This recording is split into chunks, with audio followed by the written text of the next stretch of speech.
வணக்கம். நான் கீதா அன்பழகன். இன்றைக்கி என்ன பதிவு நம்ம பார்க்க போகிறோம் அப்படின்னா, இந்த வைகாசி விசாகத்தை பற்றி தான். வைகாசி விசாகம் 22ஆம் தேதி புதன்கிழமை வருகிறது. அது எப்படி வழிபாடு செய்யணும், என்ன மாதிரி நெய்வேத்தியம் பண்ணணும் அப்படின்னு சொல்லி ஒரு பதிவு போட்டிருக்கேன். பார்க்காதவங்க பாருங்கள், லிங்க் கொடுக்குறேன். இப்பொழுது என்னன்னா, அன்றைய நாளில் நம்ம வீட்டிற்கு செல்வ செழிப்பையும் பொருளாதார வளர்ச்சியையும் நம் வீட்டிற்கு சந்தோஷத்தையும் கொண்டு வரக்கூடிய 5 பொருட்களை நாம் வாங்கினா அன்றைய அந்த ஆண்டு முழுவதும் நம்முடைய வாழ்க்கை வளமாக இருக்கும் என்பதற்காகத்தான் இந்த பதிவு. அந்த 5 பொருட்கள் நாம் என்னென்ன வாங்கணும் அந்த வைகாசி விசாகத்தன்று அப்படின்னு சொல்லி பார்த்தா, அதற்கு முன்னாடி இந்த சேனலை முதல் முறையாக சப்ஸ்கிரைப் பண்ணாமல் பார்க்குறீங்க அப்படின்னு சொன்னால் இந்த சேனலை சப்ஸ்கிரைப் பண்ணுங்கள்.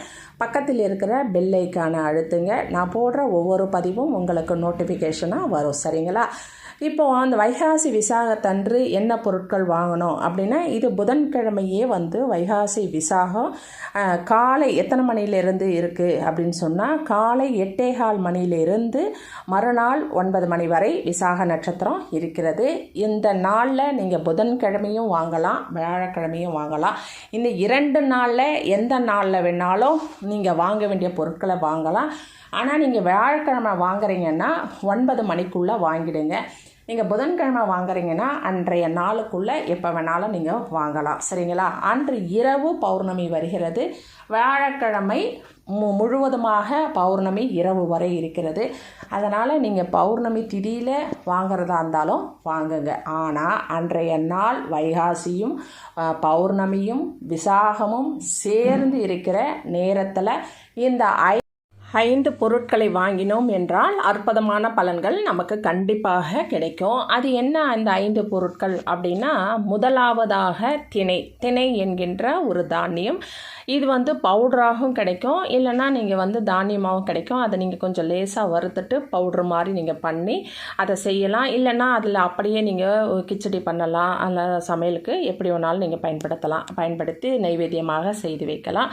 அன்றைய நாளில் நீங்கள் வாங்க வேண்டியது திணை. அதை ஒரு கப்பு கொட்டி நடுவீட்டில் வச்சுடுங்க. மீதியை நீங்கள் நெய்வேத்தியத்துக்கு பயன்படுத்திக்கோங்க. சரிங்களா? அதுக்கப்புறம் ஒரு சின்ன பாட்டில் தேன் வாங்குங்க. அடுத்து வெல்லம் உருண்டையாக வெல்லம் வாங்கிக்கோங்க. அடுத்து துவரம் பருப்பு, அடுத்து மிளகு.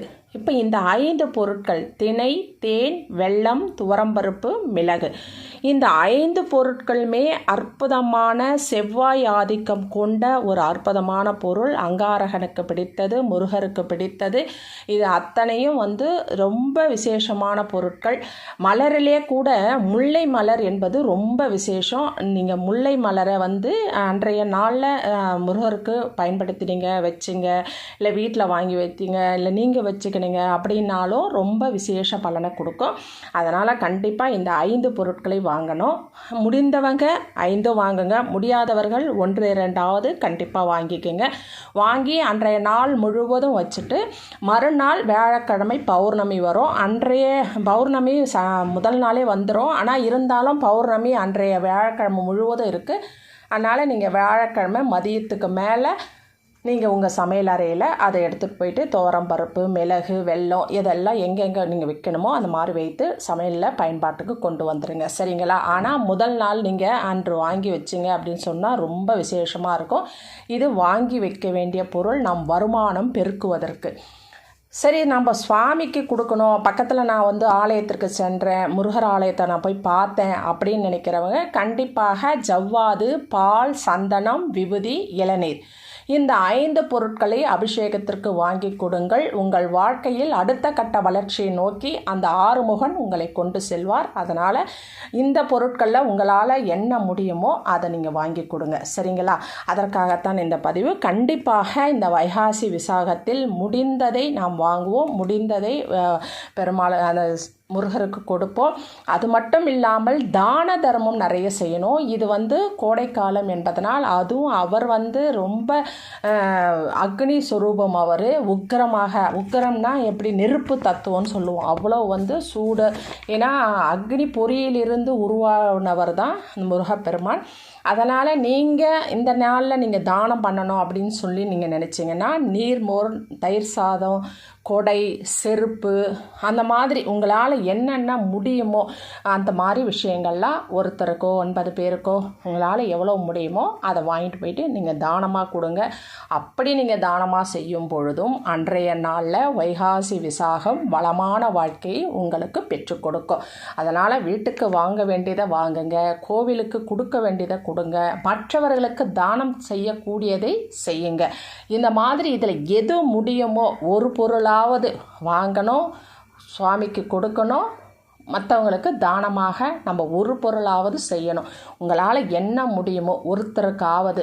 அப்படி முடியல அப்படின்னு சொன்னால் பறவைகளுக்கு, பசுக்களுக்கு, அந்த மாதிரி முடிந்தது வீட்டிலே இருந்து கூட செய்கிறேன் அப்படின்னு சொல்கிறவங்க அந்த மாதிரி வாயில்லாத ஜீவன்களுக்கும் நீங்கள் உணவாக கொடுக்கலாம்.